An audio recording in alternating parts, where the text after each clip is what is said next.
Hello, everyone. Welcome to another episode of John's Cancer Experience, brought to you by the Acne Movement, where we're trying to plant the seeds of epiphany within your minds. I just got done doing a bunch of stuff. I sat down and I hit this video button before I had a chance to catch my breath. So, just thought I'd update you on the way things are going with the cancer situation. I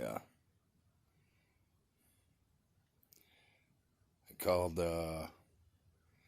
my palliative care as I woke up feeling like death this morning. I was hoping to get some kind of pain relief, some stomach issues, kind of the same thing I was going through with my lungs filling up with fluid. That might be going on again. I don't know what's going on. Legs hurt when I walk, I've got no energy. Got to sit down all the time, catch my breath. I was doing all right for about a week after they did that fluid thing, and then it just kind of took a nosedive. So, they tell me to call my oncologist. And my oncologist tell me, we can set up appointments for treatment, and I'm just kind of looking for something that will make it a little bit less painful, allow me a comfortable death, I don't want to experience a whole lot of pain with this cancer thing if I'm not going to go through treatment. And they told me to call the palliative care back and set up an appointment. So I called palliative care back, set up an appointment, yada yada. And then the oncologist calls me back and sets me up for appointments to start getting treated, which might buy me a little more time, I might find out more where I'm at with the cancer. I don't know what stage I'm in. They never did a CAT scan on my brain to tell if the cancer has spread to my brain yet. From what I know, I had a 3-centimeter spot of cancer on my lung. They did a biopsy on it. I went in to see my cancer team. They took that fluid off my lungs and said they were going to test it. And if it came back positive, they would have just to assume that it metastasized, which means spread. And I don't know how far it spread, what have you, they did I don't know, where I'm at with it, And they gave me 3 to 6 months to live, and then 6 to a year, maybe more, with treatment, And I wasn't sure about doing the treatment. But I wasn't expecting to feel like shit and not be able to get any kind of pain relief for it either. So, I got some things to settle, which leads me to my next little episode. Well, actually, the dietitian was supposed to call me at 2:30. He didn't call. I called him. He's supposed to see me Wednesday. Wednesday, I'm going to see about all this whatever care, whatever treatment they want to give me. And then now they're going to do a brain scan. That's going to take 2 weeks to get into the CAT scan. It's going to take 2 weeks for the results of this. They need to do more tests on that fluid that came out of me.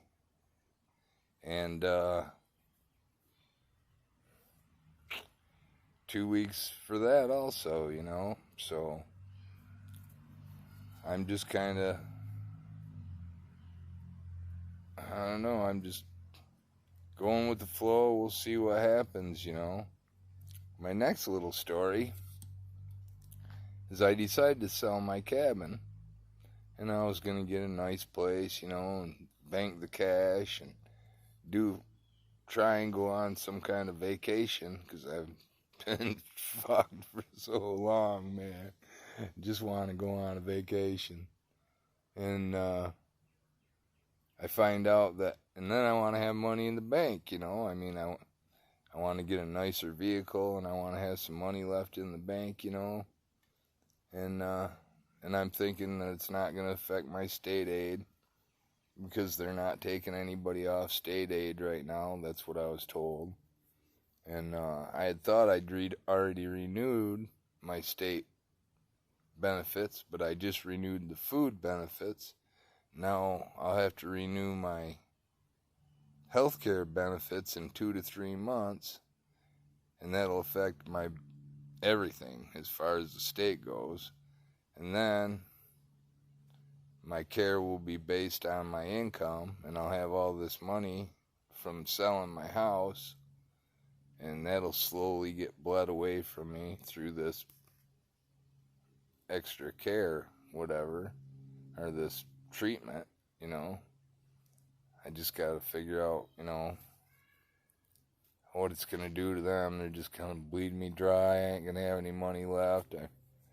You know, I was kind of planning on maybe buying like I don't know, kind of a Jeep and headed out west and driving around, you know, I mean, driving back, you know, take a couple weeks to do that while I'm still feeling good, you know. I mean, I've been living 6 blocks off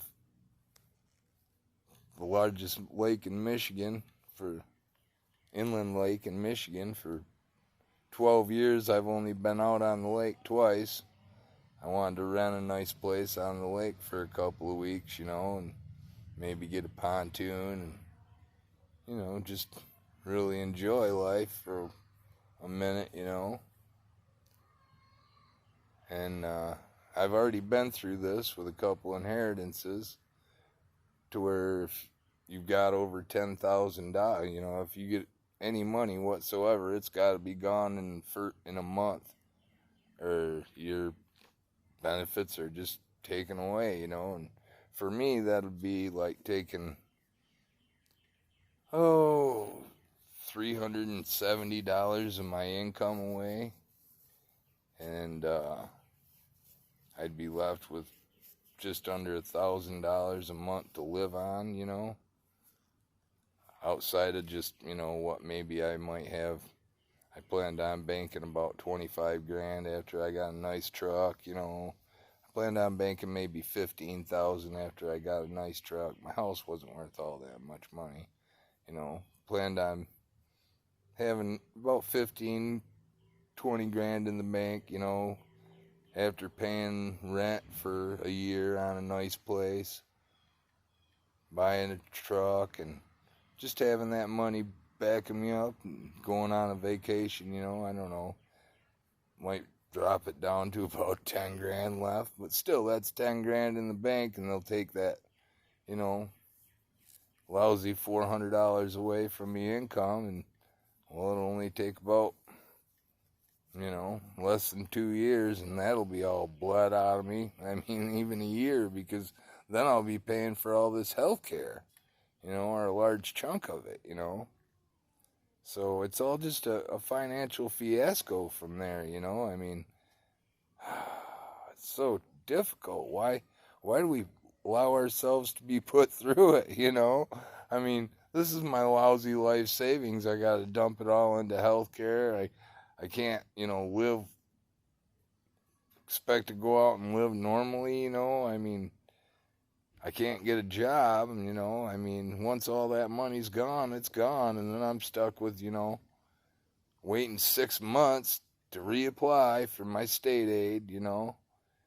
And it's like, holy shit, you know. And you know, and I don't mind paying my own way a little bit, but, you know, when you're disabled, you should your money should be protected, you know. You should be able to do whatever you need to do with your life savings, what you expected to retire on, you know. I mean, especially when you were already on disability and they denied you the medication for 10 years that finally cured you, you know. They already robbed me of 10 years of my life, and now they want to rob me all the rest of the money that I made before I went on disability. It's a damn fiasco, man. I'd like to ask, you know, my representatives and even President Biden and my governor right now, why? Why? You know? You're stealing a dead man, stealing from a dead man. And even if I wasn't a dead man, if I wanted to come up with some money to get me ahead and maybe work my way off disability or state aid, you know, to build myself a better life, you've got to take it away from us. We can't have a goddamn dime in the bank, you know. Things got to change there, and they got to change. Seriously, I mean, that's why I started the Acme movement, because I don't think if we the people were actually in control, we would do this to the disabled. And if we did, it would be morally wrong. And we need to change that through evolution. The only way we can do that is putting on everybody on equal ground. And when they realize what people go through, you know, we got to take better care of our disabled, because you could be disabled too one day. And do you want to be living like shit?